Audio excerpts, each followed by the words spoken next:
Hello I am Hiba and welcome back to a day in my life. ഞാനിങ്ങനെ കെട്ടിയൊരുങ്ങി നിൽക്കുന്ന കാണുമ്പോൾ നിങ്ങൾ വിചാരിക്കും ഞാൻ എൻ്റെ കല്യാണത്തിന് പോകുന്നത്. അല്ല, ഞാൻ കോളേജിൽ പോവാണ്. അപ്പം നിങ്ങൾ വിചാരിക്കും കോളേജിൽ എന്തെങ്കിലും പരിപാടി ഉണ്ടായിരിക്കുന്നു.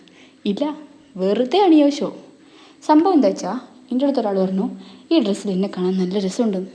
അപ്പം ഞാൻ വിചാരിച്ചു എന്നാൽ പിന്നെ ഈ ഡ്രസ്സ് ഇട്ടിട്ട് പോയിട്ട് ആളൊന്ന് ഇമ്പ്രസ് ചെയ്യാമെന്ന്. അതാണ് ഇന്നത്തെ തിയറി. അതവിടെ നിൽക്കട്ടെ. നമുക്കിന്ന് ഇൻ്റേണൽ എക്സാമാണ്. പഠിക്കണ്ടേ? പഠിച്ചിട്ടുണ്ട്. അപ്പോൾ പിന്നെ എന്തായാലും എക്സാം ഹാളിൽ പോയിരുന്നിട്ടൊരു പഠിത്തം ഉണ്ടല്ലോ, അതൊക്കെയാണ് ഇപ്പോൾ കണ്ടുകൊണ്ടിരിക്കുന്നത്. അപ്പോൾ പഠിക്കുന്ന എല്ലാവരുടെയും ബുക്ക് വാങ്ങി വെച്ച് സ്വന്തമായിട്ട് പഠിക്കുന്ന ആളാണ് അൾട്ടോ. അങ്ങനെ നമ്മളെ പഠിത്തവും എക്സാമും ഒക്കെ കഴിഞ്ഞിറങ്ങി ക്വസ്റ്റ്യൻ പേപ്പർ നോക്കി അങ്ങോട്ടും ഇങ്ങോട്ടും കളയാക്കിക്കൊണ്ടിരിക്കുകയാണ്. ഓരോരുത്തർ കാണിച്ചു വെച്ച പൊട്ടത്തരങ്ങൾ കേൾക്കണം. എഴുതാത്തവരും എഴുതിയത് തെറ്റിച്ചവരും സീഡിങ് മാർക്ക് നോക്കാതെ ഉത്തരം എഴുതിയവരും ക്വസ്റ്റ്യൻ കാണാത്തവരും അങ്ങനെ എല്ലാവരും ഉണ്ട്. അത് കഴിഞ്ഞ് നമുക്ക് ക്ലാസ് ഉണ്ട്. ഫസ്റ്റ് അവർ അഫീഫ് സാറായിരുന്നു. അങ്ങനെ ക്ലാസ്സൊക്കെ കഴിഞ്ഞ് നെക്സ്റ്റ് പറയുമ്പോൾ ക്ലാസ് ഉണ്ടായില്ല. ക്ലാസ്സിലെങ്കിൽ നമ്മൾ എന്ത് ചെയ്യണം? ക്യാൻറ്റീനിൽ പോകണം.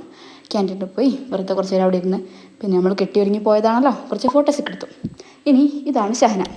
ഇവക്കാണ് ഇനി ഡ്രസ്സ് കാണാൻ ഭയങ്കര പൂതി. അപ്പോൾ പിന്നെ ഞാൻ പോയിട്ട് കാണിച്ചു കൊടുത്തു. ഇനി നമുക്ക് കണ്ടില്ല പറയരുത്.